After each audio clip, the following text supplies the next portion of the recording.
Good morning and welcome. This is Sunrise Daily. I'm Ayo Makinde. It's also World Press Freedom Day. Well, coming to you live from Lagos, here in Nigeria's commercial capital. I'm Kayode Okikiolu. Good morning and welcome. I'm Mao Belgu, Yusuf. Well, it is World Press Freedom Day, and hey, what else can we say other than celebrate ourselves, Coyote? Well, yes, and as much as there's a commemoration, perhaps the celebration here and there, there's also the big issues. And this year's theme is journalism under digital siege, and it essentially tries to, put the spotlight on some of the, digital and data practices that affect our work, that put our sources, under, harm and all of that. And I think one of the focus for this year is essentially to have a better sense of how, internet service providers, companies that warehouse data or that have access to our data, how they use and have access to this data. So imagine you have a story and you've made calls to your source or your sources, and your source is meant to be protected, as it were. But if someone can actually circumvent that, perhaps hack your phone or get access through some of these data companies or service providers and know who your source is, then it just puts the person under severe jeopardy and all of that. So that's one of the focus. I mean, we can't completely talk about the attacks on social media, the attacks on Twitter, targeted at journalists. A lot of them funded, by the way, and they're very targeted, essentially, to make journalists maybe shy away from a story, drop a story, or not, focus on the right issues that would affect the people. So a lot of issues are thrown up, and I dare say that we're still far from where we ought to be. I recall that, Reporters Without Borders gave out that rating of Nigeria, the 2021 World Press Freedom Index, and Nigeria was ranked 120. We were ranked 115 before, now 120. I know the Ministry of Information, in fact, the minister himself spoke to that, saying that's sort of true reflection of what exactly is happening in Nigeria. But as much as this is a celebration on the one hand, there are a lot of issues needed to be resolved, and it's just important to throw up these issues today. Margaret? Very many areas to look at. I mean, when you talk about that particular theme, digital siege, much as that's the area that will I say is the focus in terms of what is happening to data and how it's been used and whether there's privacy in terms of how data is used. I mean, almost every website you go to these days will tell you how they use cookies, and whether or not you accept cookies or whether you'd like to, check settings. In some instances, you're in such a hurry that you just click accept, or in some instances, don't accept. In some instances, when you click don't accept, the chances that you'll be able to continue on the website are very slim. So you have to ask yourself, is it worth it? There are questions like that. There's also the fact that, even journalism as is currently practiced is under threat. If you look at what is happening with the print media, for instance, and how the sale of papers have dropped drastically, a lot of newspapers know that, if they do not find a way to monetize their online content in no distant time, that particular sort of practice might be a thing of the past. And so there have been questions on how to develop new models to move with the times, because much as technology and the digital age is, how do I put it now, is, is bliss, it also has, it's a double-edged sword as it is. It can propel or it can decimate. It can ensure that you're totally extinct in no time. And so you find that a lot of media houses have had to change strategy. You go to a number of websites, even online, those that are only online, and then you see at the bottom there, good journalism costs money. If you like, you could make a donation. These are some of the threats that are currently facing our profession. And if things do not change, if somehow we're not able to adapt to these new models that are coming up, because there will be questions as to how that has been accepted. The fact that people are trying to monetize, not just people, but journalists and journalism as a business, because I mean, you and I are here every morning, but it's only possible also because we're paid for what we do, and we're able to keep our families as a result of what we earn from what we do. So Much as, yes, there is the service part, there is the humanitarian side, which also determines or demands that sources are kept safe. There's also the business model of journalism as we currently know it, which is also under threat as a result of the era of the digital age. So let us see how you know, these issues come to the fore today and how they're discussed. It'll be good to know just how much progress has been made in terms of protection for the digital area and also adaptation and, you know, making progress in terms of the business models for journalism. Gentlemen. Perhaps the first line of siege, lady and gentlemen, is the user. How technology savvy are many of the people who have to literally transit from the analog journalism to digital journalism. Well, conversations around that, malware, as you have said, and you know, those are some of the issues that we hope will be raised today.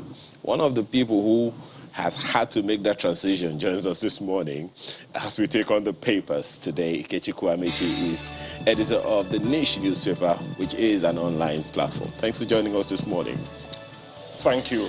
It's World Press Freedom Day. First of all, let me ask you, analog to digital, what was the transition like for you? At a point, it became inevitable. Of course it became inevitable because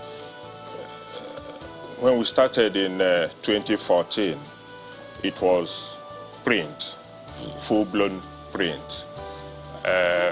Though we had the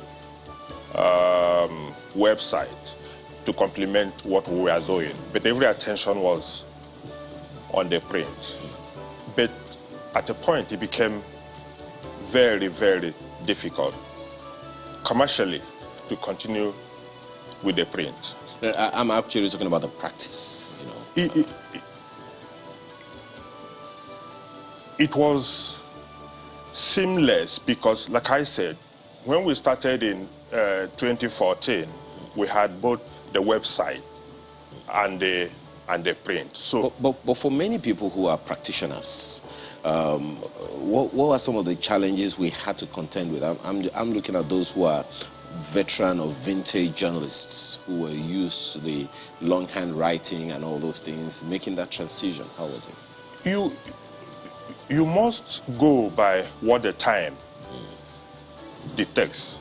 You know, in those days, in the newsroom, you do everything. You go there, get your story, now come back, you write longhand, then get it, and somebody types the thing in. Of course, when the computers came in, nobody was typing anybody's story again. You go there, you get your story, you go on the computer, you key your story in, and all that. So the transition has been gradual, but it was inevitable that we were going to get here at the end of the day. That's what the time dictates. Perhaps tomorrow, it could be some other thing, an advanced technology, but it is something that ought to happen at the time it happened. This is digital age, and you can't be in digital age and continue doing things the way it was. The way it was. Even though it came with job losses for typists. Well, it was also an opportunity for them to upskill, as it were, and I mean, get skills, digital skills, and of course be very competitive. But what we're doing this morning, we're marrying the digital and what would I call it, the analog. But printing is actually a digital process as well. So let's get into the dailies right now, the inside of the dailies this morning. Well, the front page essentially. And we're starting off with, let's see, the Vanguard newspaper. Let's start off with the Vanguard newspaper this morning and show you what's right there on the front page. Well, this is what you see. Muslim clerics can PFN attack APC, PDP on zoning. So, yes, it's World Press Freedom Day, but it's also a season of politics and politicking, right? Well, take a look at the writers, Mr. Michi. Where for Southern presidency, Islamic preachers, no going back on Southern Christian president can. See PFN mobilizing for Christian president, source. Berry zoning, Berry, Nigeria. SMBLF wants APC, PDP others. Zoning tops agenda as PDP's neck meets on May the 10th. It's a page 5 read. So what do you make of all this conversation? It looks like it's never going away. Zoning, zoning, zoning. Is that what we should be discussing right now? Well, it's not going to go away for the simple reason that if you discard zoning right now, it's like changing the goalposts in the middle of the game, as they say. Look, some idealists could come out to say it's not zoning, it's merit, it's competence, and all that. Agreed. But the flip side of that argument is that there's no part of the country that you won't get that competence, if that is actually what you are looking for. And zoning does not necessarily trump the competence. Both can go together. In a country with the sensitivities as we have in Nigeria, you can't afford not to pander to the issues of zoning, because that is what equity, that is what fairness, that is what justice demands. If we have an 8-year presidency of President Muhammad Buhari, who is a northerner from the northwest, by the time he goes out of office on May 29th, 2023, that will be 8 straight years of a president from the north. Equity, fairness, and justice demands that the other side of the divide, which is the south, should be able to produce the president. I'm a little uncomfortable with the religious undertone of it must be a Christian, it must be this. But you know, do the people really, let me see how to couch it, because we have a lot of dailies to actually look through, but is this what matters to the people? Clearly, this is something we have done time and again, try to zone. And you've mentioned that we've had presidents from, you know, this region, that region, so it's fair to have it in this region. But has it really worked for us? Has it brought us the best when we have to restrict the conversation to, okay, it has to be someone from the side? What has it earned us as a nation? What it has earned us as a nation is that it brings in inclusiveness. Like I said earlier, we are at a very delicate stage. Nigeria is not a nation state. This is a country, an amalgam of different nations. If we must come together and forge ahead as a nation, there are certain things you must bring into bear on what we are doing. You are not United States of America, where it doesn't matter which state the president comes from.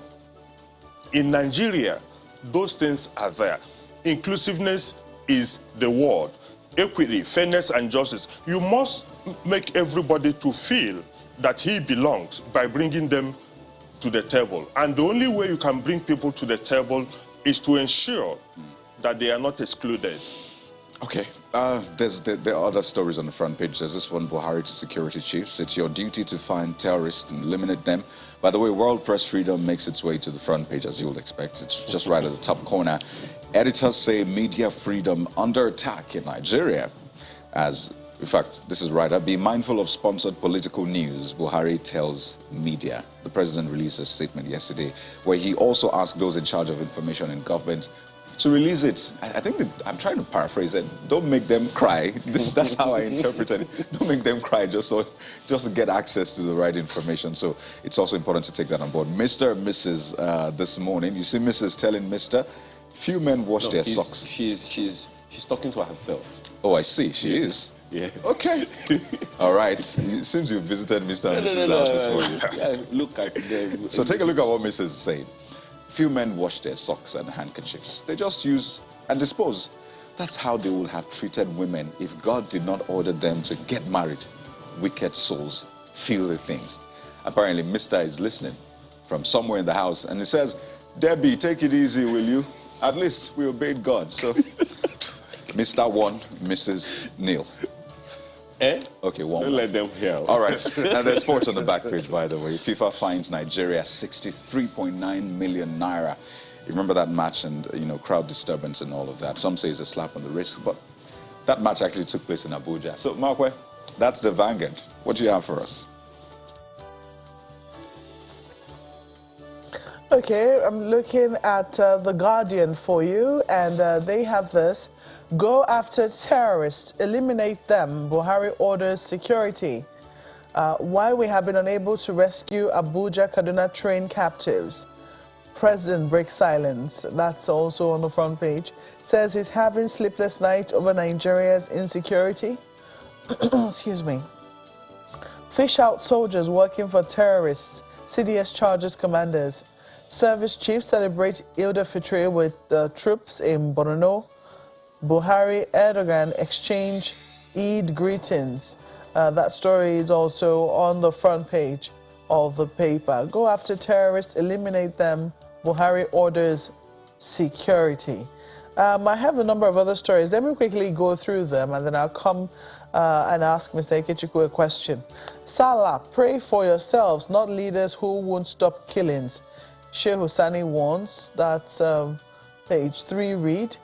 I have no preferred presidential candidate yet for 2023 election, says Ladoja. Break Salah in a, beg your pardon, Bleak Salah in Ebutemeta as 10 die, 24 rescued in collapsed building. And look at this one. Ondo PDP alleges plan to deduct workers' salaries for Amotekun.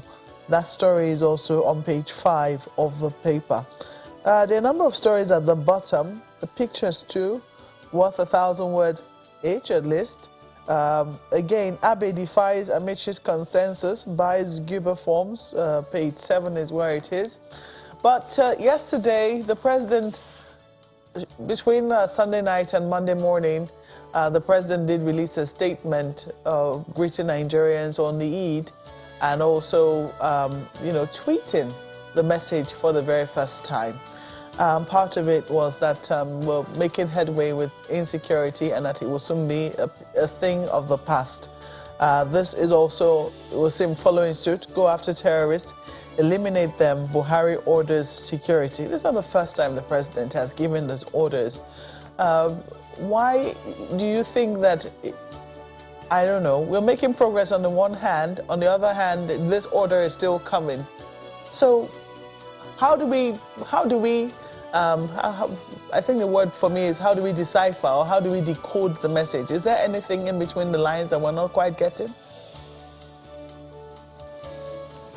Well, on this issue of insecurity, of course, if the president tells the security people to go after the terrorists, this is not the first time he's going to say it.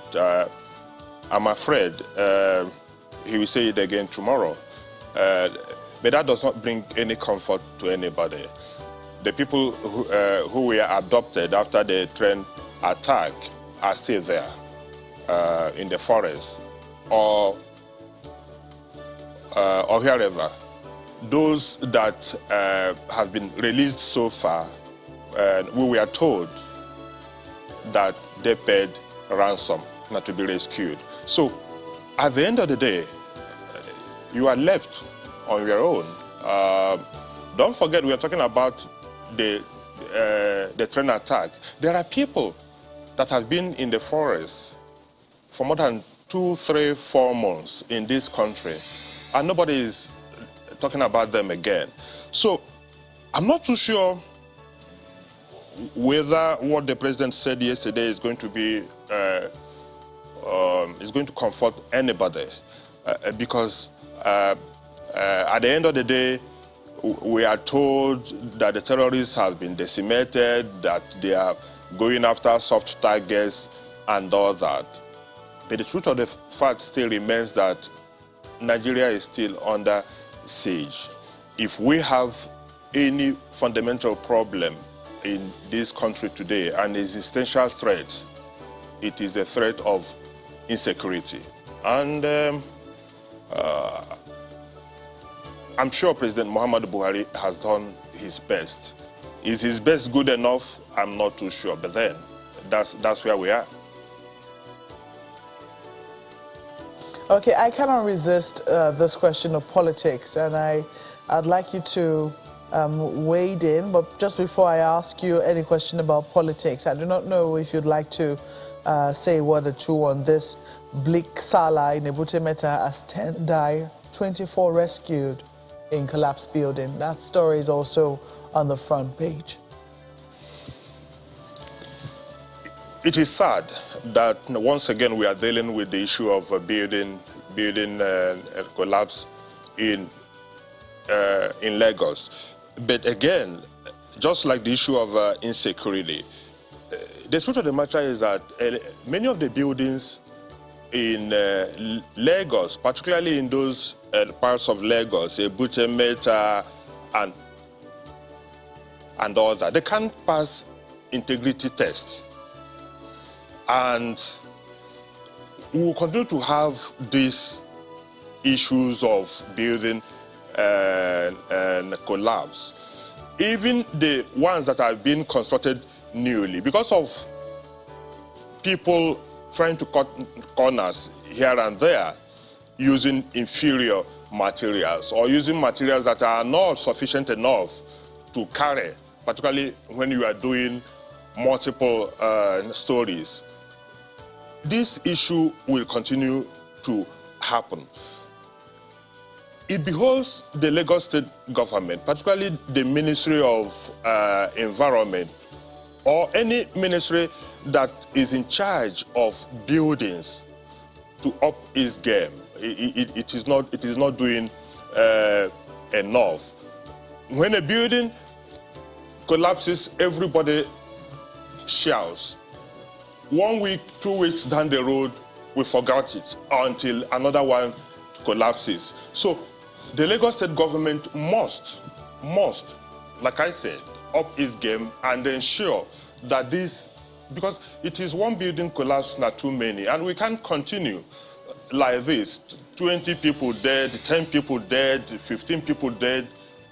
That is not done. Is it the way buildings collapse in other parts of the world, almost on regular basis, every week, every month?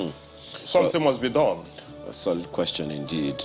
New Telegraph this morning is looking at the same story as the Guardian newspaper. Why it's difficult to rescue train victims, that's according to the president. Find the story on the inside pages. Has 3 riders on its front page. Says insecurity giving him sleepless nights. Charges security agencies to identify terrorists' hideouts, route them.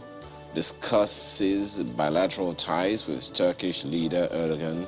Assures second Niger bridge will be completed by October. That's the lead of the paper. So much has been said about that already. Right above the nameplate, however, is something that I think I'd like you to comment on. IMF, unified exchange rate critical to e-Naira's success. What do you make of that? Are you as confident as IMF? Especially because, I mean, in the light of the fact that so much has been said already about multiple exchange rates.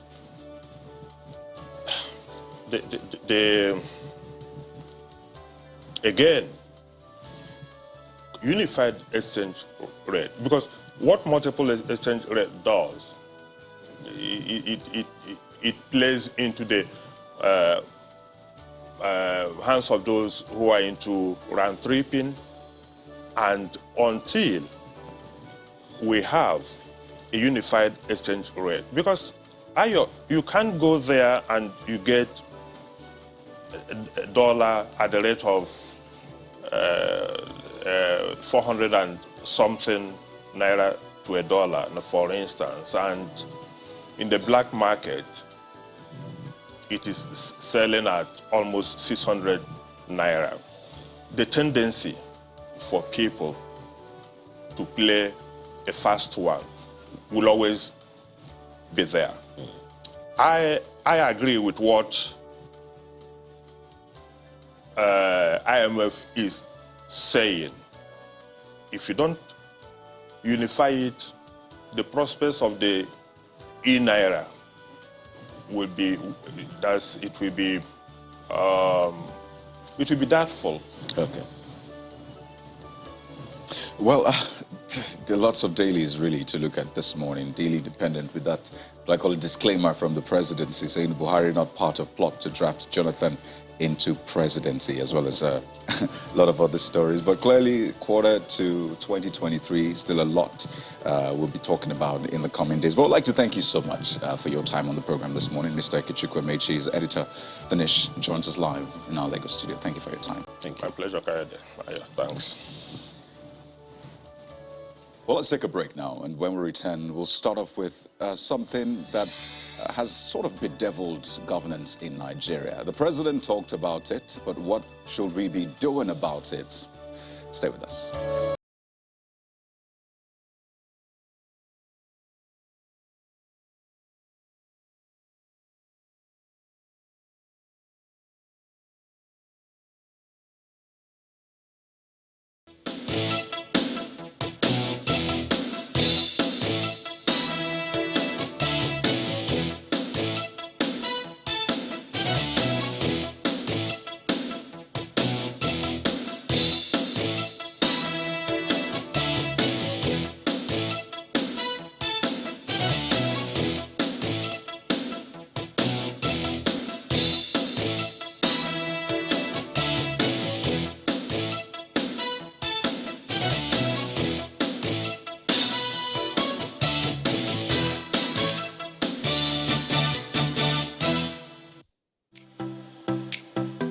Allegations of financial impropriety, unremitted funds, tax evasion, thousands of firearms and ammunition said to be missing under the watch of the police. These and more have been brought to light by one potent tool. Its applications are far-reaching in ensuring transparency and accountability in governance. If you want full details about the state's revenues and expenditure, you need a financial statement. But if you want to know if those funds were judiciously used, then what you need is an auditor's report. While the Auditor General's report, which is a public document, may have uncovered infractions by MDAs at the federal level, how well do states open their books for public scrutiny? A recent report by civic organization Paradigm Leadership Support Initiative, PLSI, ranked Benue, Lagos and Zamfara states as the lowest 3 in its sub-national audit efficacy index based on the following audit practices: how accessible their full audit reports are to the general public, how up-to-date and accessible the audit legal framework is, the effectiveness of the State Assembly in reviewing the report and correcting anomalies, and citizen engagement, among others. And so we set out to verify some of these findings. We begin in Lagos, which is ranked 35th according to the index. We sought to find out how easy it is to access the audit report and legal framework. For the legal framework, which has been amended and signed by Governor Babajide Sanwo-Olu in 2021, we visit the State Library, but no luck. Next was the State High Court Law Library, where we found an older version, the 2011 Audit Law. The most recent law we got was the 2015 law at the Gazette office. The office promised to reach out when the latest law is available. For the 2020 audit report itself, we head over to the Auditor General's office, since we couldn't find it on their website. Without public access, it is difficult to know exactly how much is generated by Lagos State agencies. The Auditor General presents us with the report and responds to the queries. The law needs to be there to ensure that the Supreme Audit Institutions post these things, the audit reports, online. Then to the State Assembly, where laws guiding audit are made. The House is on recess, but we're able to speak with the chairman of the Public Accounts Committee. For all these things, it's supposed to go through the internet, but I want to assure you, go to all the ministries, parastatals, MD, you will see the report there. He insists the latest laws are available, contrary to what we found at the State's Gazette office. Inasmuch the law has been assigned by the governor, it has become a public document. The PLSI says it reached out to all the states of the Federation to carry out this report, but the case of Zamfara is quite peculiar. Last year's telecom shutdown in the state is said to have hampered efforts to reach the Auditor General, who insists that the 2020 report is publicly accessible. To say that our report is not being accessed by the public is not true. For anyone that wants to see our report, here is our web address: www.auditorgeneral.zm.gov.ng. We visit the website, and what we find is the 2019 audit report. For Benue State, which was ranked last, the Commissioner for Finance, the DG Planning Commission, the Auditor General, and the SSG declined comment.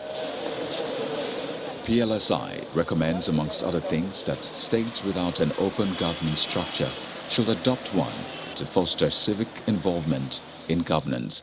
When a road is constructed in your community and then it breaks down 3 months after, I think we should blame the auditor. In the audit report, you have notes, you have report of the auditors against the spending and whether those spendings, like I said, have complied with relevant provisions of the law, and who has flouted what, and whether funds have not been accounted for, and what institution needs to do what in recovering funds from those that have not accounted for funds. Well, so much attention is focused on the federal government, and rightly so. But then there is a lot happening at the sub-nationals, just the states, and even the local government levels. If only we could engage more.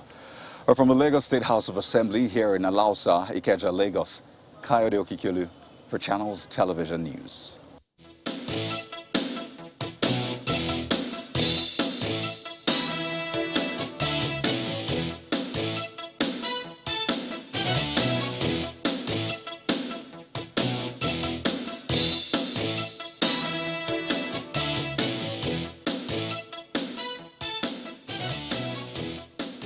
Well, just as you say, two gentlemen join us this morning to discuss transparency and accountability. I should actually add Kayode to the list, but especially since he also went to town. But let's stick with the people that we have here.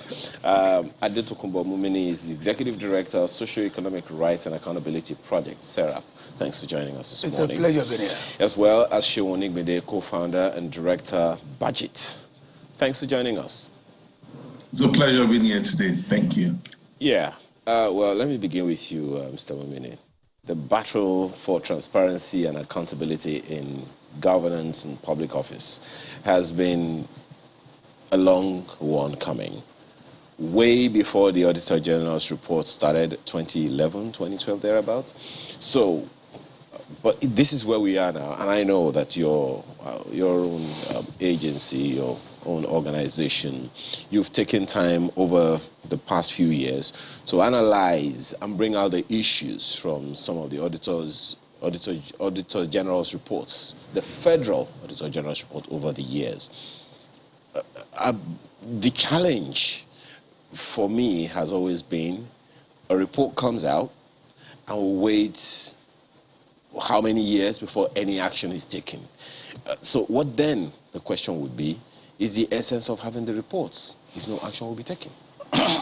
Thank you very much. You see, the problem that I see with the Nigerian nation is the problem of not being true or alive to what the Nigerian government says I undertake to do. You see, the Auditor General is not just a common civil servant. He's a top civil servant, and he knows, he pries into activities of government departments, and a responsible government should take the Auditor General's report very, very serious, because that is the basis for talking about accountability and transparency. If the Auditor General issues a report, it is not a report issued by SERAP. It is not a report issued by Budget. It's a report by the government. So a government should take its report serious.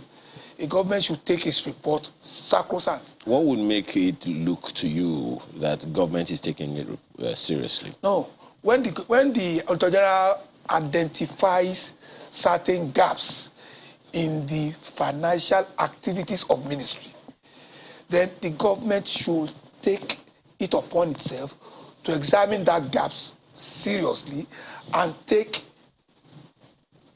corrective measures, whether in terms of discipline, whether in terms of blocking the gaps that the Auditor General has identified. So that is what responsibility is. But you don't think that's happening at all? No. You see, when the Auditor General issues a report, it takes ages for the government to react to it. That should not be what we should be facing. We'll talk more on that in the course of the conversation. Mr. Onigbinde, well, one can guess that the Auditor General is not the Auditor General's office is not the only one that is supposed to take on that responsibility, or is it? Thank you so much. And like Mr. Abdulmumin said, the Auditor General is a very critical element in the chain of public finance. You would find out that right from when you have the budget in its conceptual stage, the final appraisal and evaluation of the use of public resources comes at the level of the Auditor General itself. And if that person is not taken with all seriousness, shows you that there's a fundamental flaw in the use of public resources. Whereas you have the Accountant General, who is more like the government's account officer or account manager, and the Auditor General is to validate that and to show all the reports and to be sure that public resources have been optimized for public good. So the General is the completion, in my own view, on the entire chain of public finance review.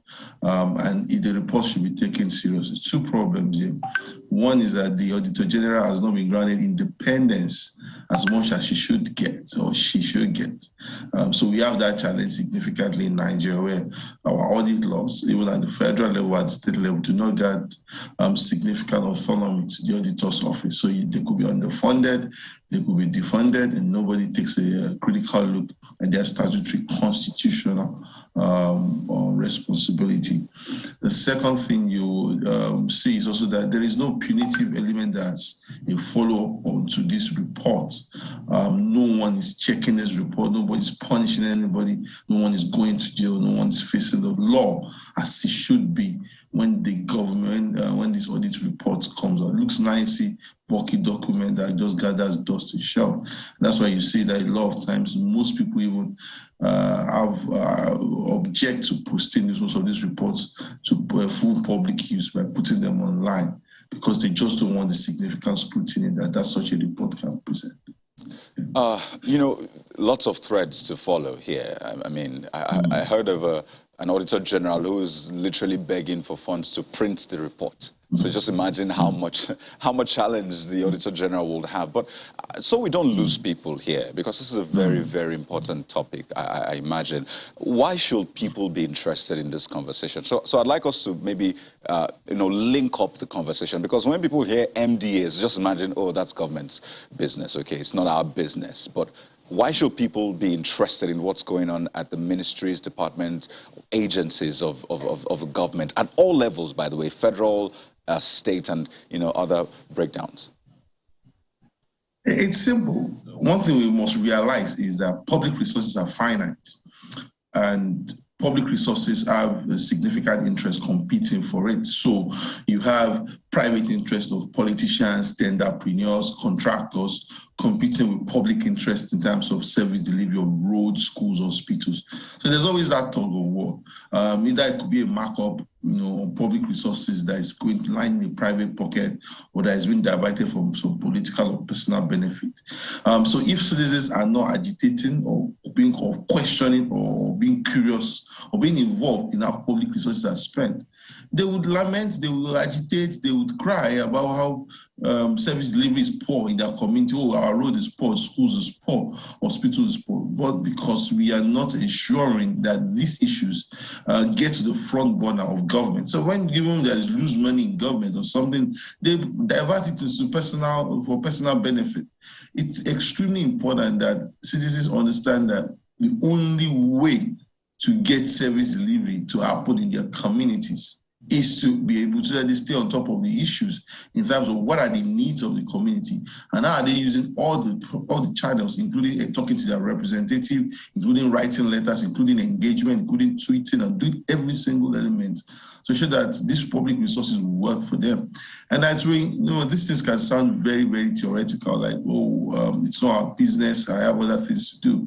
But when we look around us, it's all about public authority and use of public resources. These are critical powers that have been kept in the hands of those who have been elected into office or asked to even manage the country.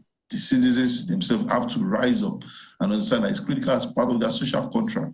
Demand and relentless agitation for effective and worthy resources is how change happens in our communities and in our lives. So essentially, our citizens should see it as our money, not government money. Essentially, it's not government money. It's our money. Yes. Okay. Yeah. Let me come to Mr. Momoni, because I know you do a lot of engagement, not just with other civic societies, journalists, but with the people as well, try to break these things down. And I'd like you to speak to us about just how well you have seen or noticed that people are aware of these rights. Because it's your right, essentially, to have access to this information, to know how your money, our money is being spent. But what have you found out about people's attitude generally? You see, we are on the road or path to it, but I don't believe that Nigerians are demanding enough. Nigerians are not asking sufficient questions. For example, a particular amount is dedicated to roads in your area. You know that this was what was budgeted for. But either the roads are poorly constructed or they are not constructed at all. So it is your business to put people that you have elected to task. Ask the person that you sent to the House of Assembly, states. Ask the person that you have sent to the House of Representatives at the federal level. Ask your senators what is happening. So until those questions are constantly and seriously asked, we have seen that the government that have always been in place in Nigeria don't take the citizens serious. But they will only take citizens serious if there is persistent, consistent, and cogent request by the people as to how these resources have been. Let me cite an example of how sometimes it will seem like some government officials gaslight or give the people the runaround. Kayode, for instance, went to town. He will be able to ask some questions based on his experience. But you also listened to that report where I think it was a lawmaker that was saying, if we go to a particular place, we will find something. But he actually went back to this ministry, department, or agency, and he was literally given the runaround. Then I think it was another state, I think it was Zamfara, that said, go to a particular website, you will find a particular document. He went to that particular place. What he found wasn't what he was promised there. So if people continue to get this runaround, people have a lot of things to do, a lot of money. I mean, we all know what the economy is like, popular employment figures, poverty figures, and all of that. So if people continue to get this kind of runaround, we are the media. We may have the resources to go around because it is our job. Yeah. But it is not the job of the people per se, because they have some other things to do. So in that regard, how do we engage? Please, let me correct this impression. Let me say, this is my money. Let's leave government out of it for a moment. This is my money. I believe that every Nigerian who thinks I have my money will not allow somebody to fritter it away. So don't let us see this government business as their business. I have some other things to do. To me, that is seriously defeatist. When you look at other African countries where things are going on properly, you see that that approach is not the approach they adopt. When you look at other African countries where representatives are responsive and responsible, you see that that is not the Nigerian approach is not the right approach that they adopt. So to now say it is their business, have some other things to do, is to me consider the space to Nigerian government establishment. I hope you understand my point. Yes. I'm not saying it is not important to follow it up. Yes. It is. But Kadi, do you have the cash now? No, I don't have the cash now. Case settled. Answer received. But you go to an officer. I need this information. Oh, go to so person. Okay, you go to that person. Look, it's with so person. Is that Yoruba thing that they call Arodon? Okay. Giving you the run around and all that. That's the point that I'm making. It's like Nigerians are not ready to use the series of opportunities that have been made available by law. Okay. For example, there is this Freedom of Information Act. It says when you need, you don't even have to say the basis for your need for an information.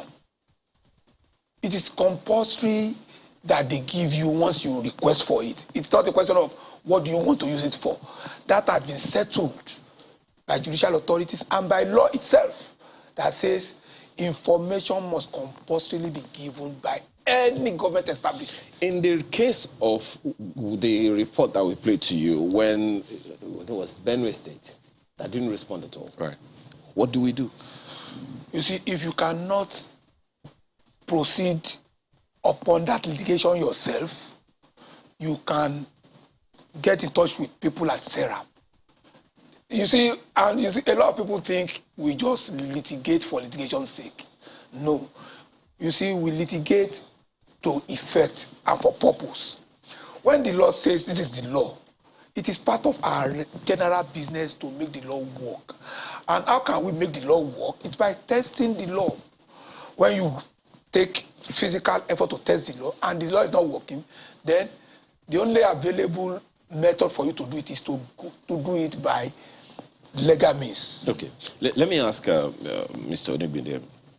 Well, you may want to speak to those issues that have been raised already, but I want to ask you about the efforts that your organization has made to confirm that certain budgetary spendings actually achieve what was intended. What are some of your findings?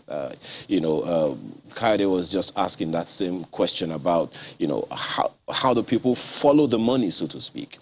In your own, movements around trying to verify that spendings match budgets, what are some of the reactions you've gotten from people in the various environments? Yeah, thank you so much. And like the SERAP Executive Director mentioned, Mr. Mumini, the critical problem is that we don't have a social contract in Nigeria as we should. We run a country where citizens don't understand their rights to accountability as much as possible, and also because taxation paid directly to government. Citizens are taxed all around, but the taxation paid to government is grossly weak. So that's where we have a first challenge. We have a society where citizens don't know that, like I said, it's not government money. It's public money, and it's the public commonwealth.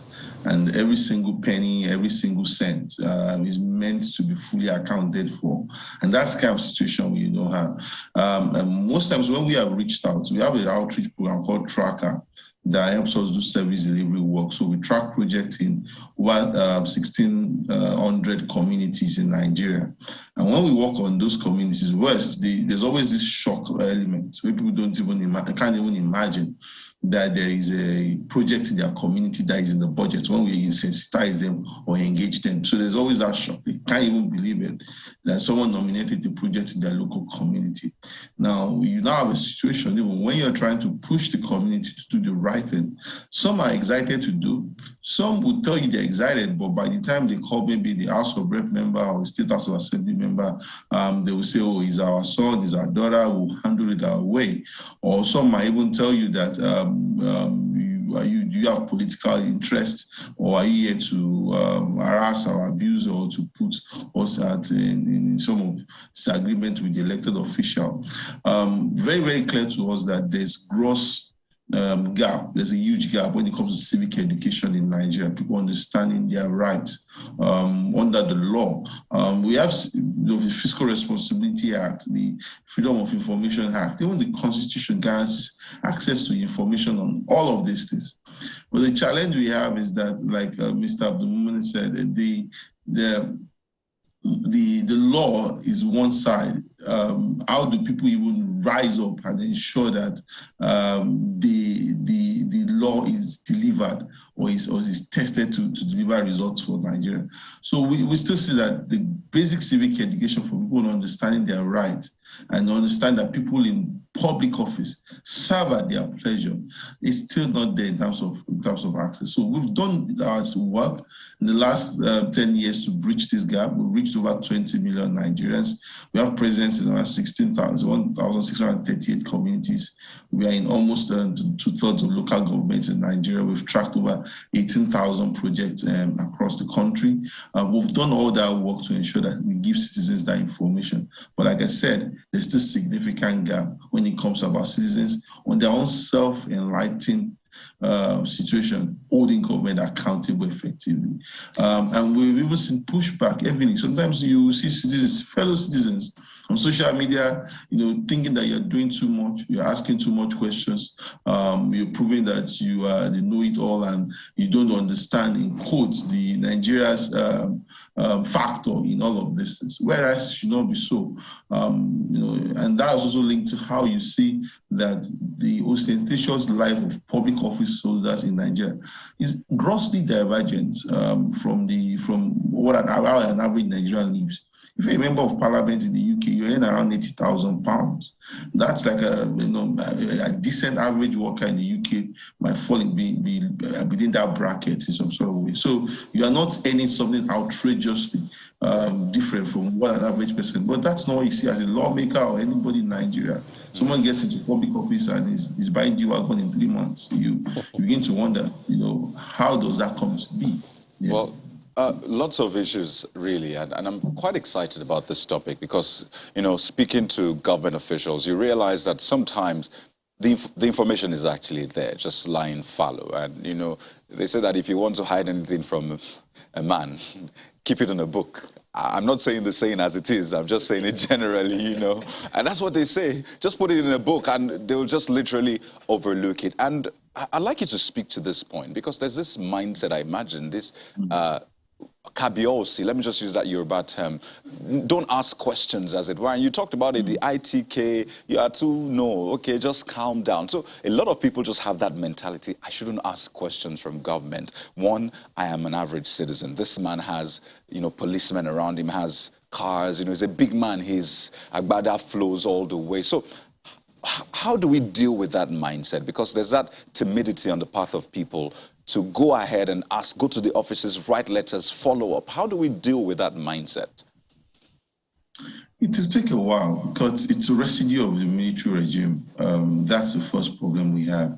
And that miseducation is on both sides. It's on the side of the government, it's also on the side of the citizens.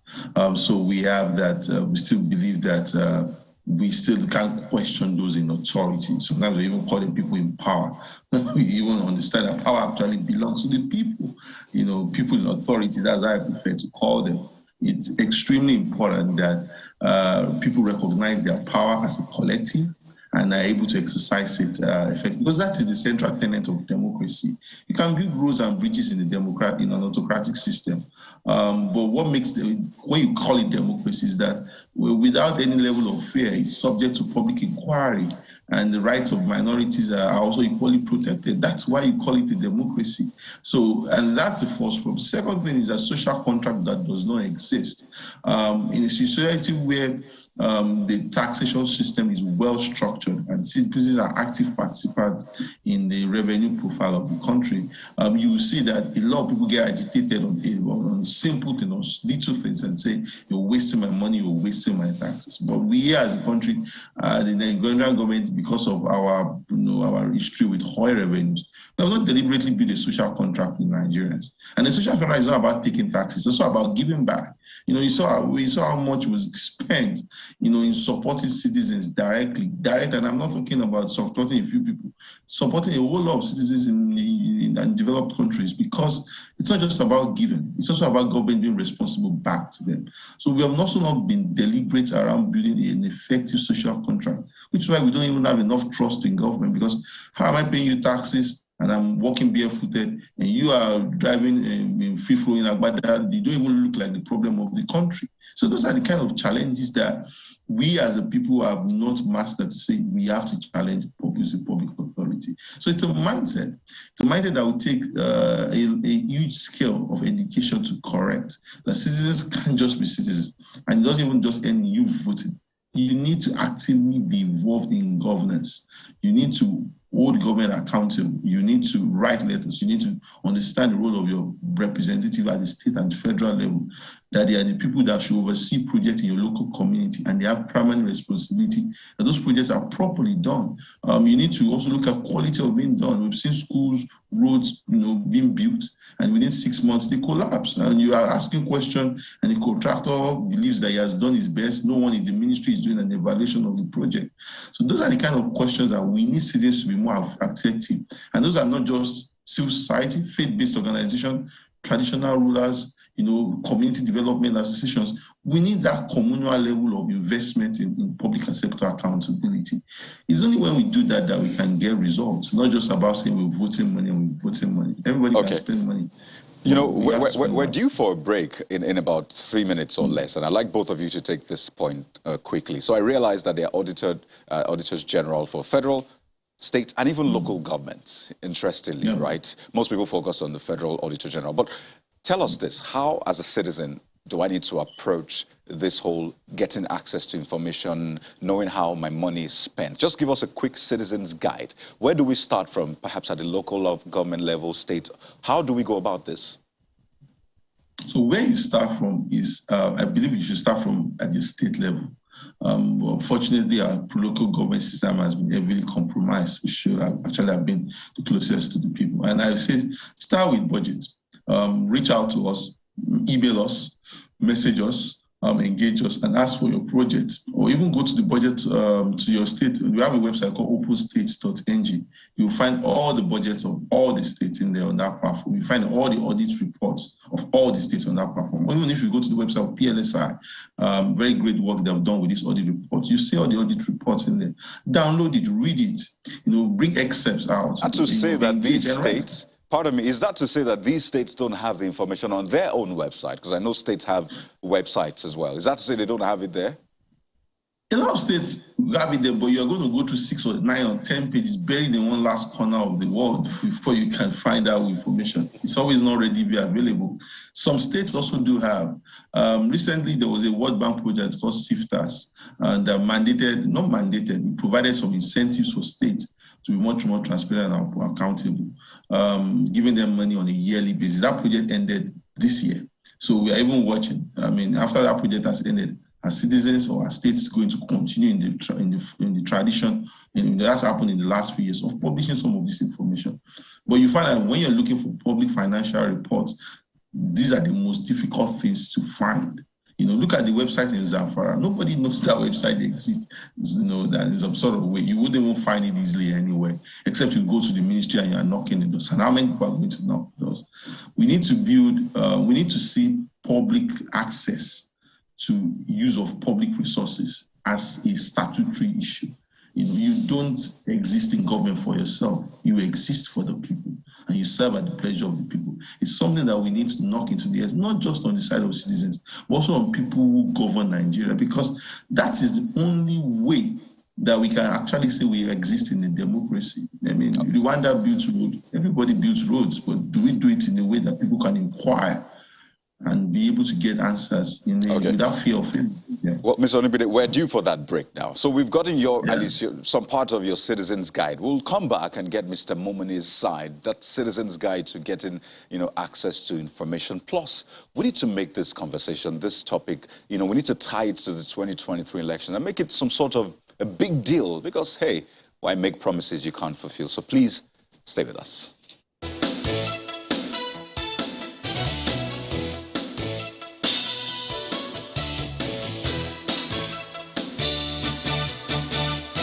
I think it's no coincidence we're discussing transparency and accountability in governance on this World Press Freedom Day. I mean, you can't have the fourth estate of the realm if you don't have, in medieval times, right, the Lord's temporal, the Lord's spiritual, and the commons, right? So there will be no press without all of those other three estates working together. And just before the break, we were speaking with Mr. Onibide, Segun Onibide of Budget, and he was giving us a Citizens Guide. But we have Mr.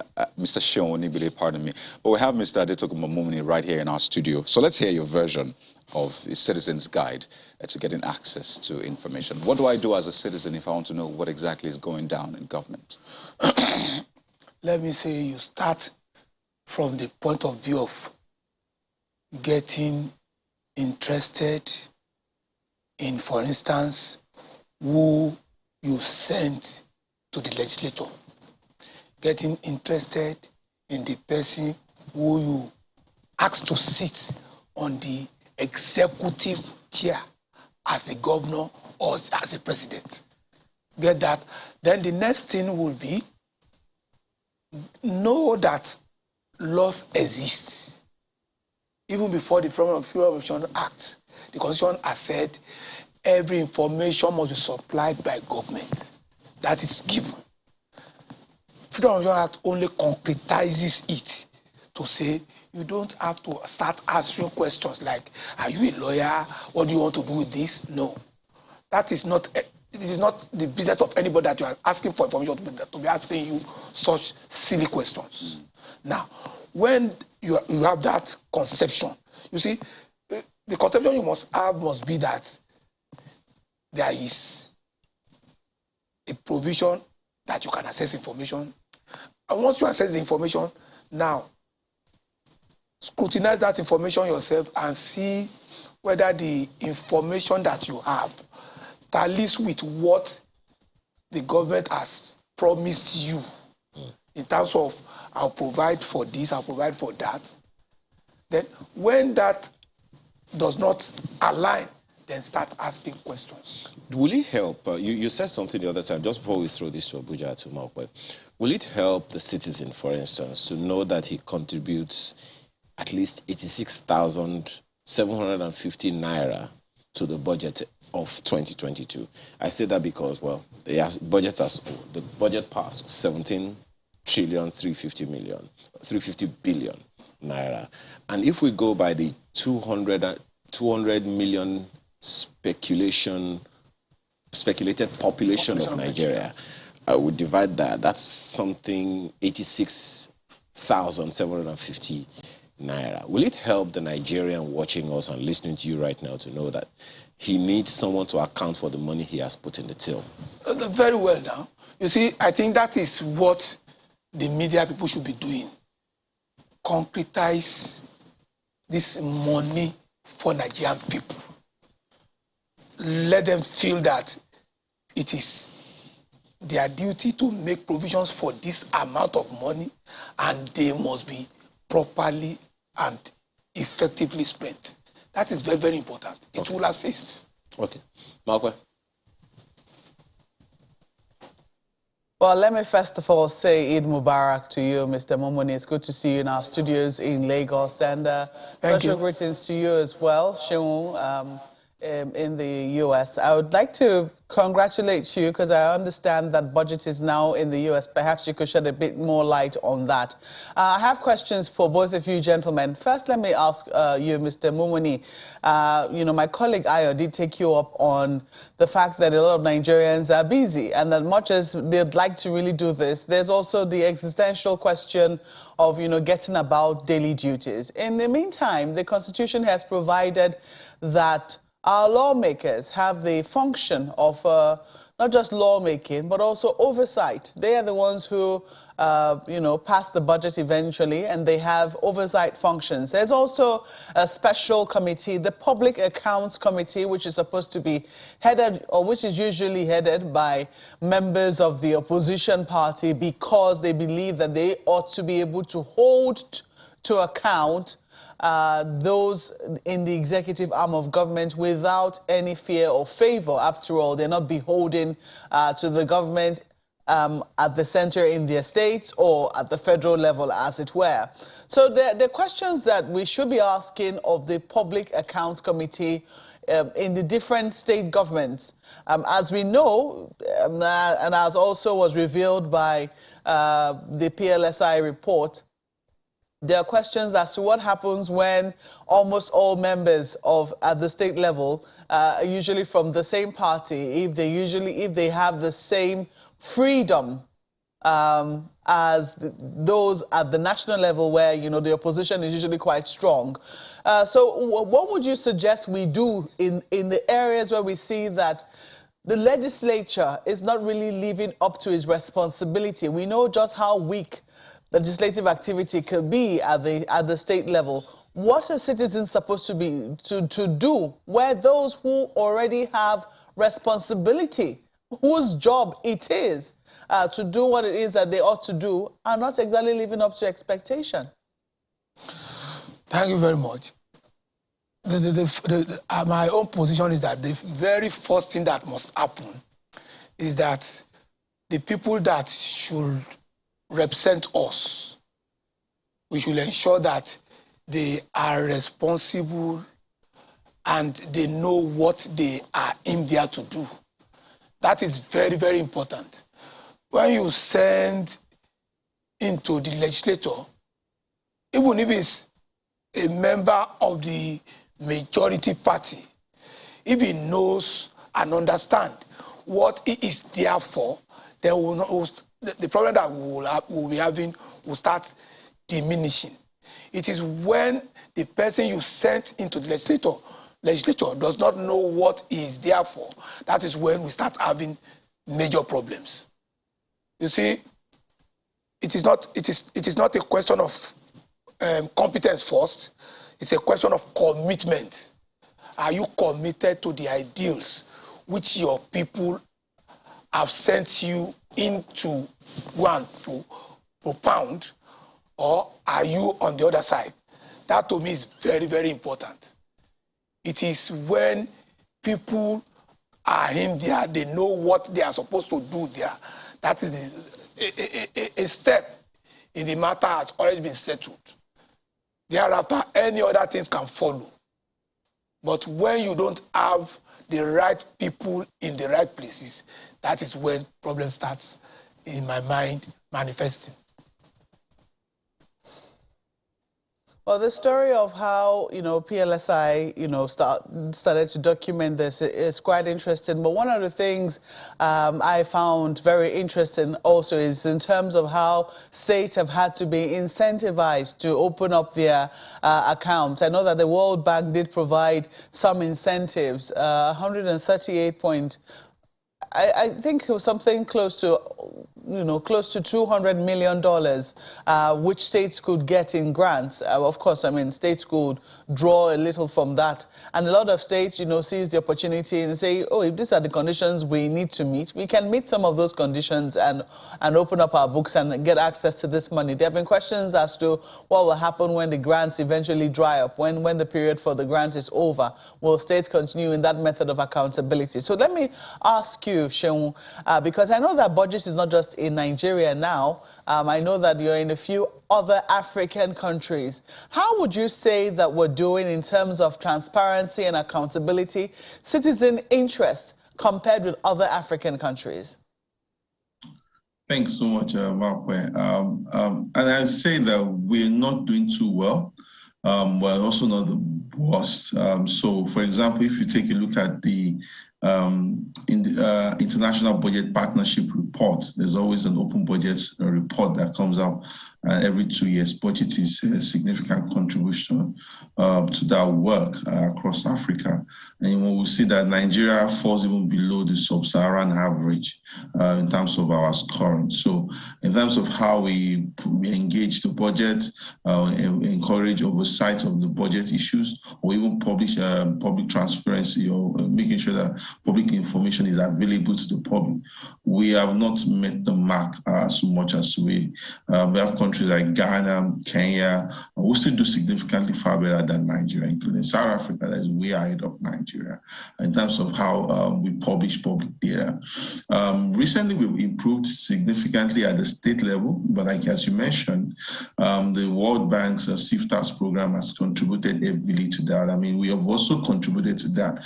Budget helped state government design citizens' budgets. We supported 35 out of 36 states in Nigeria in doing that. We also even helped states in engaging them how they can optimize getting funds from this World Bank program. And like you said, we all have fears.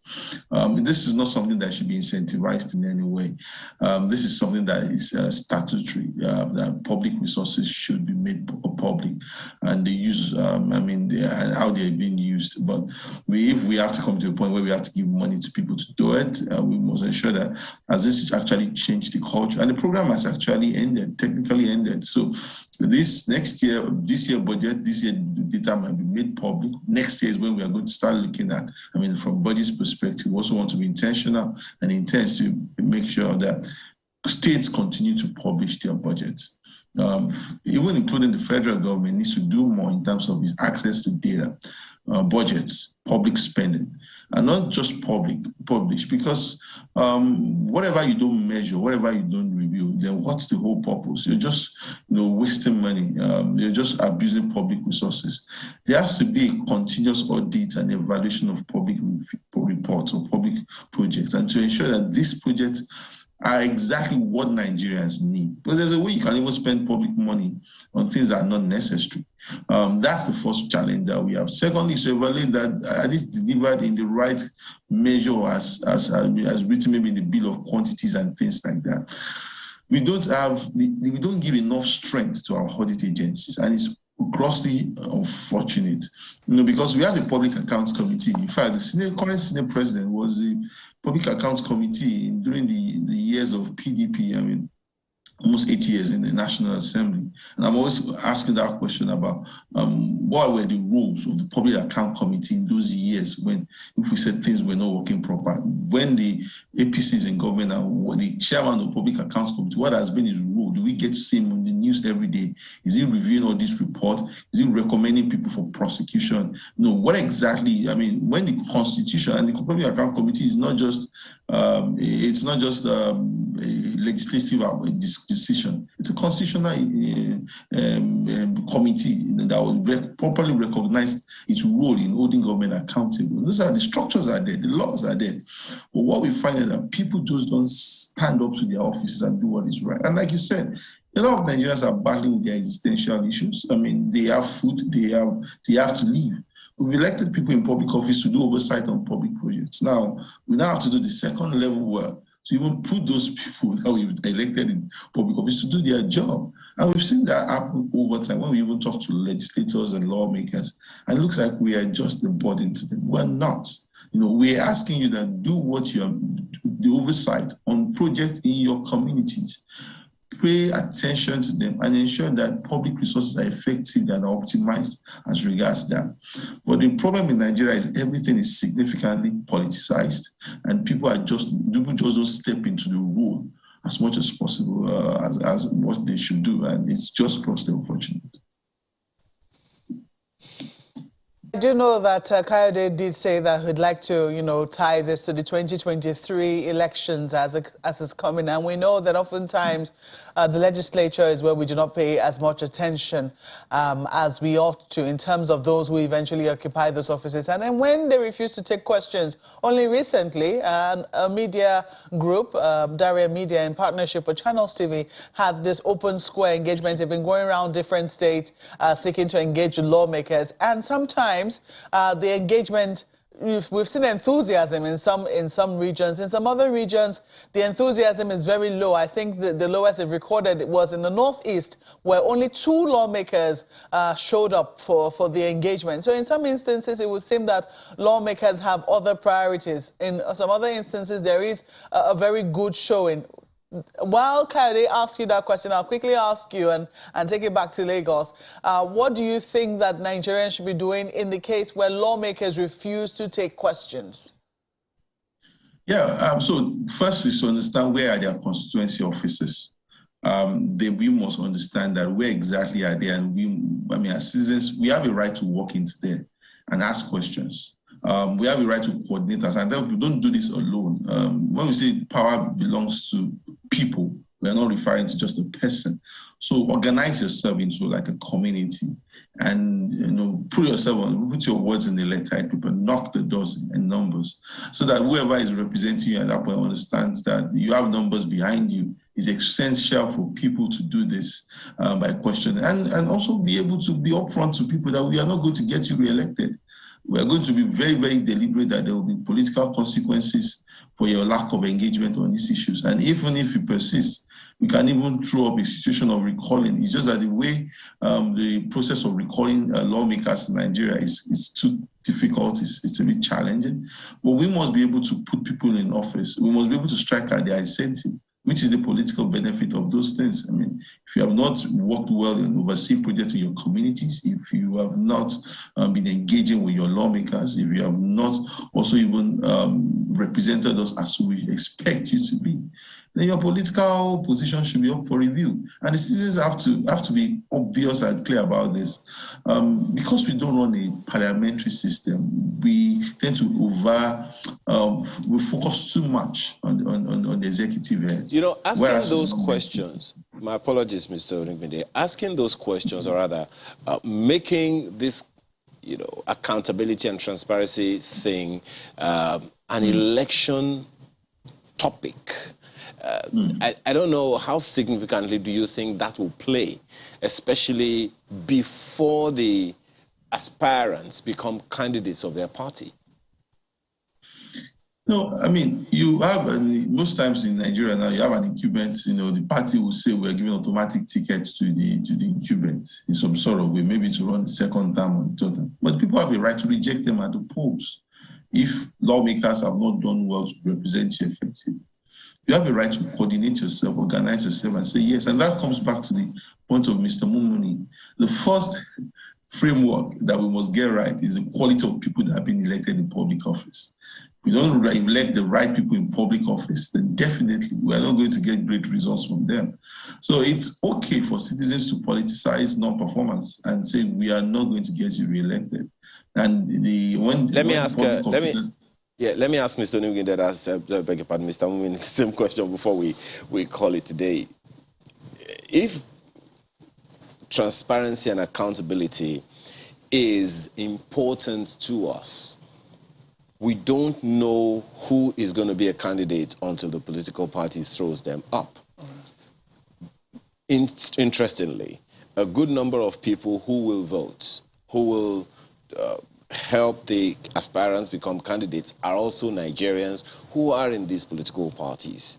Is there any way that political parties can be influenced to make this issue of transparency and accountability, performance in governance, an election issue or a ticket to getting the ticket?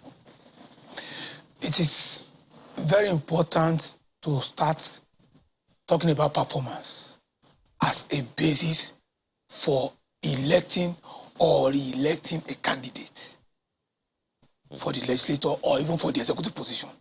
Now, the way I think it should happen is that if a political party sponsors a candidate, the candidate gets elected, and that candidate is not rendering any service or effective service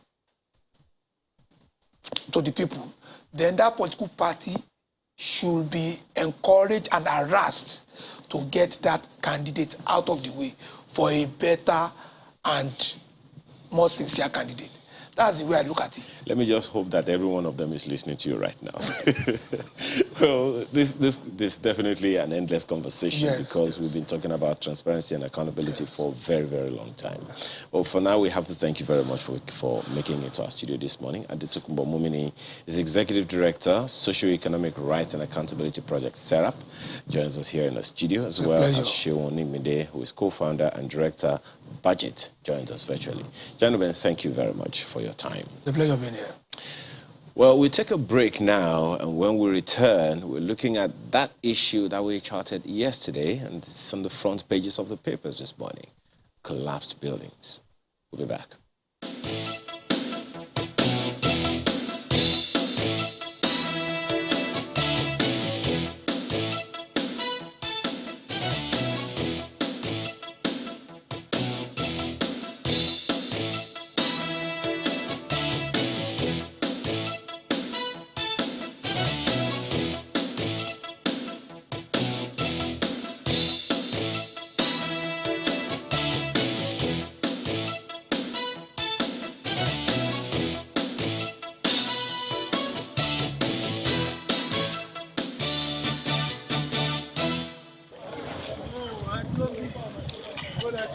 These are the first set of survivors discharged from the hospital after a physical examination. Now they have to go through counseling and other psychosocial help. Horrific start to the Muslim holiday. About a dozen people have been confirmed dead, 24 people rescued since operations started the night before.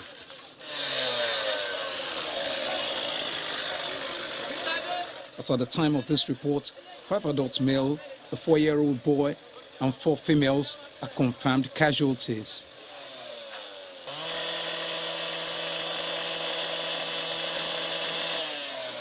The state coordinator of the National Emergency Management Agency, Ibrahim Farinloye, says the rescue mission started as soon as they got the distress call at about 9:30 p.m. on Sunday.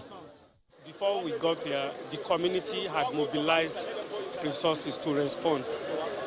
And when we got there, we shared information, and at the end, close to 23 were known to us.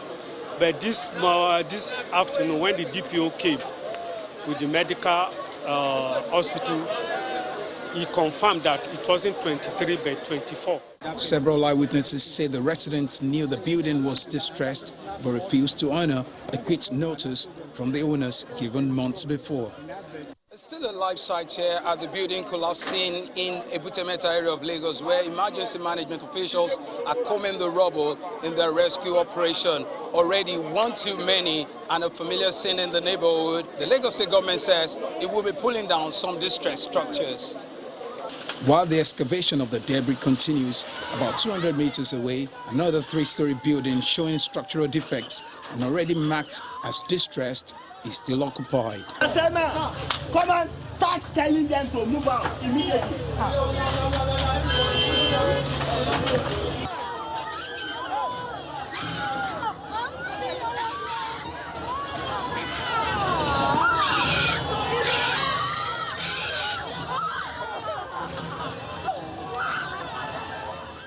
This building collapse is the second in Lagos in the last 2 months. In February this year, a 3-story building collapsed in Yaba area of Lagos, where at least 4 people were confirmed dead.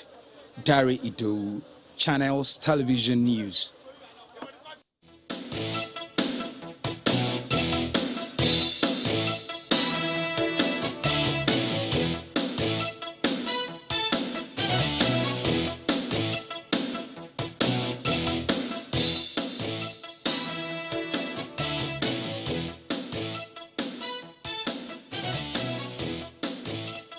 On the 1st of November last year, Lagos, a multi-story building came down in Lagos, and 42 people lost their lives in that particular incident in Ikoyi. And since then, there have been a few other building collapses in Lagos. This is the latest, which has happened at Ebute Metta. Now we understand that at least a dozen people have lost their lives.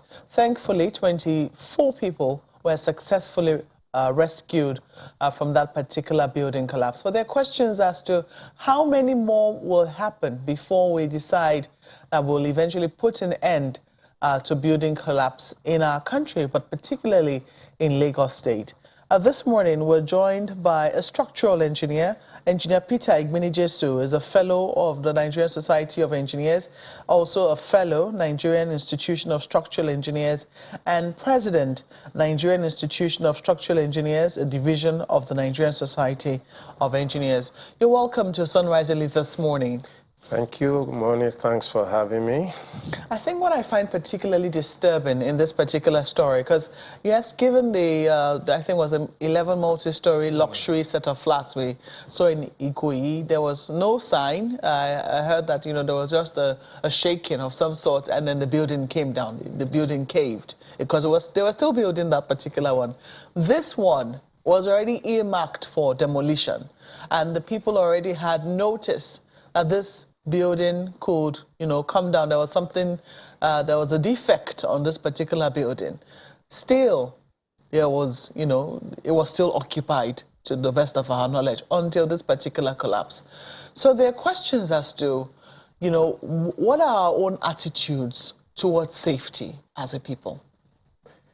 That's a very good question. First and foremost, let me sympathize and commiserate with the families of those who lost their loved ones, and those who were injured. We wish them speedy recovery. It's a holistic problem in Nigeria, because if people have been told to leave a structure that's showing serious signs of distress, and you take unnecessary risks to continue living there, you have yourself to blame. And those who lost their lives now, so unfortunately, they've gone. May their souls rest in peace. I think the first issue will be that they don't have alternative. They don't know where to go to. And maybe apparently they've been used to living there. And it still comes down to the problem of enforcing to ensure that people obey laws. And for government agencies that are responsible for enforcing the quit notice, if they don't have enough manpower, they could engage the services of others to help them. And it also goes to the fact that being on the lookout for our neighbors. Those who watch people going and out of that building, they didn't even show that carefree attitude to them. But such, we should also be our brother's keeper. We can also act as enforcers to say, don't you see that this building has been earmarked for demolition? Why are you living there? You can engage them. You can confront them so that we avoid issues like this. And I learned that there are some buildings within the same vicinity that are also earmarked, but people are living there. It's not enough to just say, hey, come out, come out. Once they see you have gone with your movement, your equipment, they come back. But those of us who live around such places, we can also help government to enforce all these quit notices. Yes. Well, so there will always also be the suddenness, but we understand that this particular one was earmarked and had been earmarked for months. Correct. There are questions as to whether or not the landlord was still collecting rent. The landlord claims that he had stopped collecting rent in that particular building and had told the people to move out. While we're still verifying that particular side of the story. But if it was earmarked for months, and, you know, people had a responsibility to go and pull it down, how long should a building authority or an agency give as latitude? Because I imagine that the reason why it's been earmarked for demolition is so as to save lives. Correct. It's to ensure that people do not die unnecessarily. And since we have identified that buildings are structurally weak, and we have earmarked them as such, how long should the notice be before, you know, the building authority, building control agency move in to pull those buildings down to avoid this sort of situation? There are procedures, because once notices are given, there's a maximum period given. But once that period of grace given has elapsed, it should be immediate. But as you rightly said, if it is proven that the landlord was still collecting rent, because that must have given encouragement for the people to continue living there, such should be investigated, because the criminal act. Because if government have told you that your structure, your building is distressed, is coming down, so, and you on your own, you have also given notices to your occupants. But if among the survivors that they were still paying rent, I think that landlord should be held culpable. So it's a big issue that we need to try as much as possible to nib on the ball, because enforcement is what is very, very key in this sense. Wouldn't that be hunting for scapegoats? For instance, I mean, if a landlord was found to still be collecting rent, and you say, oh, okay, we'll hold him culpable. I'm not saying we shouldn't hold him culpable, but the people who earmarked it for demolition and didn't come to demolish on time, yes, don't they have a higher culpability? Of course they do. Government has, if as an agent you were supposed to bring that building down, there may be a lot of reasons why it has not been able, the government, the people responsible in government have not gone to put those buildings down. But we cannot say, but the law says that once that period you gave has elapsed, it should come down immediately. It should come down. So there's no excuse of extending on the rest, but it's not good for us to start speculating, because it's only God who knows what has happened. We certainly can investigate. Of course. The questions can be raised and we can investigate. Because luckily for us, there are a lot of survivors. We can ask questions and we'll get to the root of it. Well, we saw also that, you know, nearby buildings have been earmarked immediately. That happened. You know, there was some confusion when the building control and also, I think, the emergency agencies asked them to evacuate immediately. I think we heard the wailing there and the crying when they were asking people to evacuate. So there are questions as to really alternatives, because in Lagos we know that housing is a big deal. Correct. It's a super big deal. So there are questions as to, a lot of these houses are old. They're in areas where you know, they usually suffer a waterlogging problem. Maybe the foundations were not properly done. There are questions as to whether soil testing was done for those areas. Do you think that there should be special consideration? And this is, you know, doing the enforcement with a human face, knowing just how old those buildings are and the fact that, you know, people have been there for many years, whether there should be alternatives provided even as government seeks to ensure that more people are safe and, you know, this kind of incidences are brought to barest minimum. Government should be seen to be responsible to its citizens. And in cases like this, there will be nothing wrong if there are alternatives. Because if you ask people to evacuate immediately, as just the case you pointed out for the surrounding buildings, where do they go to? And that may be responsible to the wailing you were hearing at the background. Where do they go to?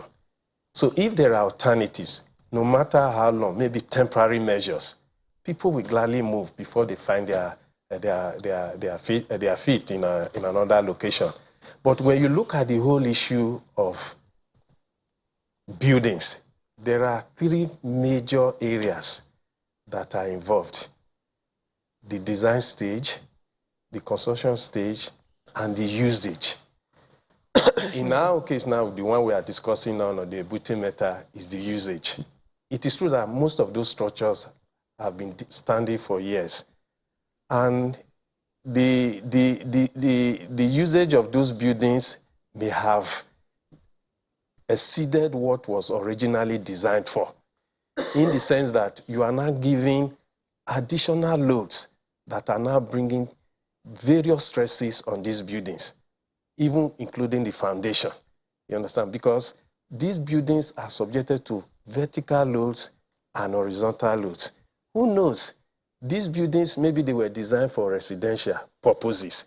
Maybe somewhere along the line, there may be some rooms that are being converted to other usage. In other words, you are putting additional load to what the foundation can stand. So there are a lot of reasons that can be responsible for the collapse. And the good thing about it is that they showed signs of distress, which was warning. Unlike the one you referred to in your introductory remarks, the Ikoyi, the Ajera Road, it was still under construction. You understand? So, not unlike this case where you see the danger on your own, you are trying as much as possible to go and face the danger, but it was very risky. So we just plead that government should have the will, and as it is now, provide alternative, and as a temporary measure, then quickly relocate the people. Let's put this to Lagos now. Coyote. Right. Thank you very much, Mark. So I'd just like to quickly get clarification on the point about demolition, because I know it's quite expensive, I imagine, getting the equipment on scene, ensuring that safety is ensured, and having the manpower as well. So who's meant to bear the cost of demolition? Because I think that has also been an issue. Is it the government, the developer, landlord, or who exactly is responsible for demolition? Thank you very much. In this case, it is obvious that it's going to be government, because the cost involved in it is only government that can bear it. Because as far as the developer is concerned, if it was a building under construction, it will still be the responsibility of the developer. But in the case of the Ebute Metta collapse, where it has long been completed, it has been there for years, the landlord was told to say that this building is coming down, and the landlord in turn has also told his occupants to leave. In this case, it's the responsibility of government to bring down this structure.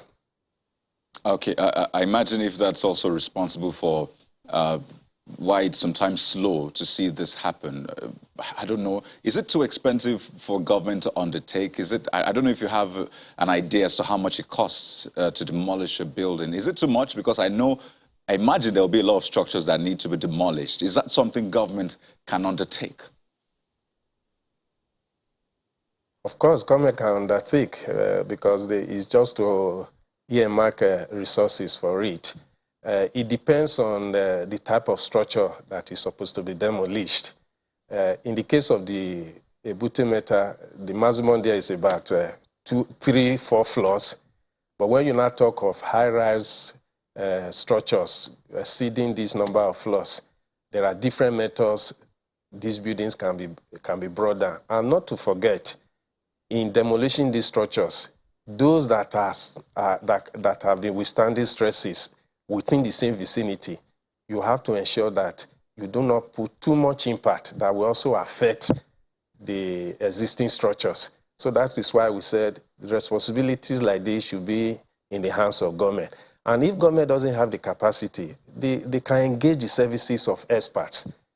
And this is where the professional bodies come in. And the government can be advised on how to bring these structures down without affecting the surrounding buildings, because that is the caveat, because you are not bringing down a distressed building and at the same time causing more danger to already existing buildings within the same vicinity. So these are the things we have to look into. But I still say that government is capable and can really bring out these distressed buildings on their own. And I think it's very interesting and instructive when we began this conversation. You said it's a holistic challenge. It's multifaceted. There's, on the one hand, the cost of renting apartments in Lagos, which hopefully we're going to talk about. But I know that the question on the minds of a lot of people in that area, and even other areas, will be, which building is next? We've seen a building that at least has been earmarked. There's an X sign on it. But there are some without that X mark, but clearly have distress signals or don't have it, I mean, clearly, but it is inherent. So how can we assure that yes, there are some that we know have distress, signals and all of that, but how can we ensure that our building, the building we stay in, that we do business in, has the integrity to withstand all of the pressure and all of the activities that go on in it? Is there a way to go around that? Yes, ab initio, when a structure is going to be erected, there are basic things that when you engage the services of the structural engineer, he will look into. First and foremost, you as the owner of the building, what is the purpose of this building? Is it purely residential? Is it purely commercial? Because you need to provide this information so that the structural engineer who is going to design the structure, because his aim is to guarantee the stability of your building to withstand all forces. So once he gets these parameters, he does his analysis, he does his designs, he makes provisions, and get a competent builder, and the building is erected. Over the years, there should be what we develop, culture of maintenance. Occasionally, you go back to that building and see that everything that has been constructed are still in place. And as I said earlier on, also monitor the usage of that building. We have seen in cases in this country whereby you design a residential building, maybe bedroom, where the children will sleep. You'll be surprised. Children will dance disco in that bedroom. You'll be surprised. Close to the corner of the master bedroom, they have created a library, a bookshelf. These are completely different laws that were not taken into consideration when that structure was being designed. So what we always advise is ensure that you stick to your primary aim of the usage of that building. But if peradventure you need to change the usage, you can also go back to your professionals that did the building for you so that they advise you the implication. And they can also give advice on additional supports or strength you need to put. Because by the time you just finish your structure, you give them to tenants, and you tell them it's a 2-bedroom flat, it's a 3-bedroom flat, but you are not there regularly to monitor what the tenant does.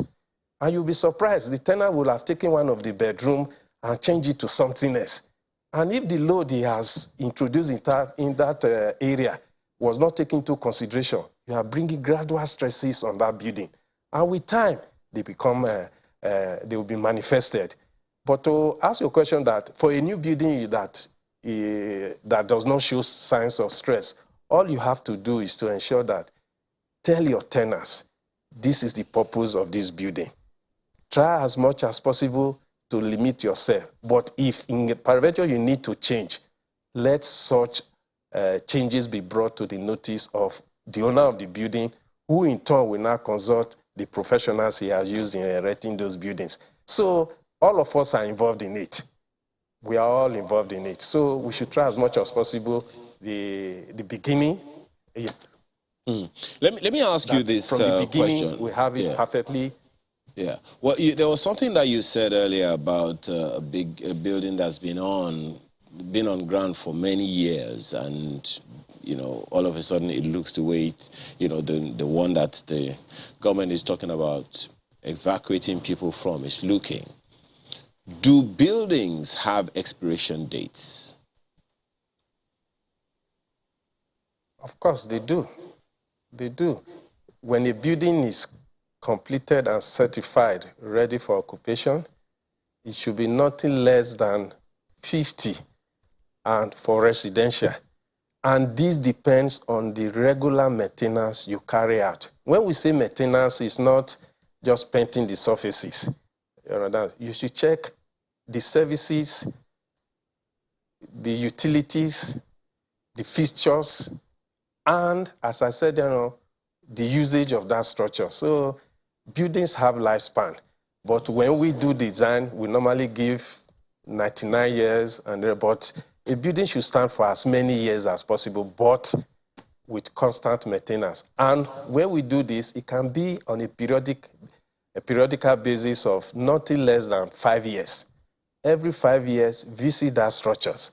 And there's a time now where in this country, we advise government, we advise property owners, we advise private individuals that wherever you have your structure, because of what is happening in this country, try and engage the right professionals so that they can carry out structural integrity assessment of your building.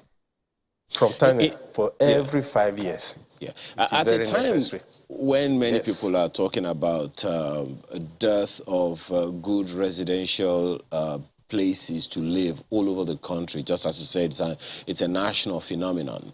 Are there questions that people can ask about the lifespan of the house that they are going to take to live in, and are they even ever going to get the right answers?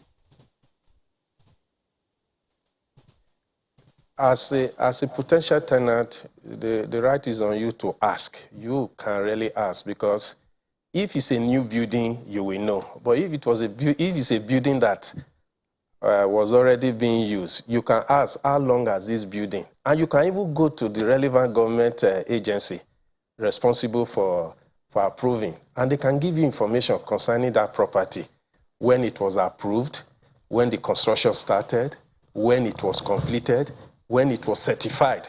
Because as a regulatory agency, government is supposed to give certification for every building that is completed, and that date will be known. So as a potential tenant for any property you want to rent, you are allowed to ask questions on how long that building has been standing, and go further. What was the purpose of that? What purpose was that building used for by the former tenant? Also ask. So it's there. The law provides for that. Okay, well, I've learned something new today. Certification. I never knew that you could ask for the certification of any building that you're about to, move into. But that's something new. For a regulatory body, is there when they are giving you approval to start building. They also tell you that you have to obtain approval when you complete your building. So you need that certificate too. That is interesting. Yes. What I would like to know is whether this gospel, which engineers have now been preaching in the wake of building collapse, if it's been, if it's been imbibed, are you seeing more and more people who are building being conscious of engaging the services of the experts? As a professional body, we in the Nigerian Institute of Structural Engineers, we have not seen any change. We have not, because apart from government agencies, ministries, departments, and agencies that engage professionals, most individuals, yes, they still rely on these, how will I put it? Foremen and on the rest. And the question they always say is that it's expensive for them to engage the services of professionals. But we advise them that, look, if you want to have full benefit of the property you want to develop, it's better to do it properly from the onset, rather than do it and you lose all your investment. So get the services of professionals who will advise you on all parameters, so that by the time this building is being constructed, because the design will have been perfected, you can go to sleep. And by the time the building is being put to use for the primary purpose it was designed for, you can still also go to sleep and start getting returns on your investment. Well, that's a fine place to leave it. I'm sure that our people are listening to the gospel. Our viewers this morning, I've learned a thing or two. Thank you so much for coming to share your body of knowledge. Engineer Peter Igbinijesu is a fellow of Nigerian Society of Engineers, fellow Nigerian Institution of Structural Engineers, and also the president of the National Nigerian Institution of Structural Engineers, which is a division of the Nigerian Society of Engineers. Thank you so much for coming on Sunrise Elite this morning. Thanks for having me.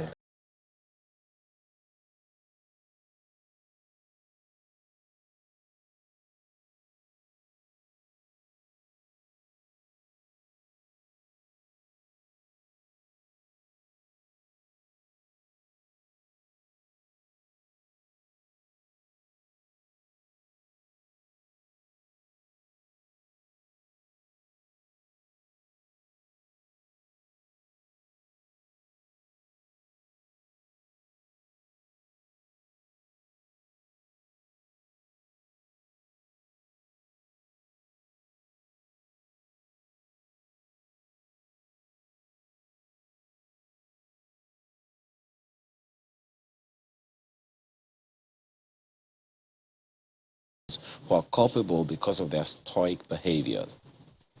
Well, this next one is from Festus Akimboyewa. It's a tweet on the conversation around transparency and accountability, saying Nigerians must not be tired of demanding good governance, transparency, and accountability because they're critical to our democracy. Nigerians have the right to know how government spends their money and whether the money is spent for the economic benefits of all Nigerians. He says every UK taxpayer gets yearly statements from government showing a breakdown of how UK government spends their taxes, which makes government spending more transparent. Nigerians must focus on transparency and accountability in public and private sectors if we must fight corruption.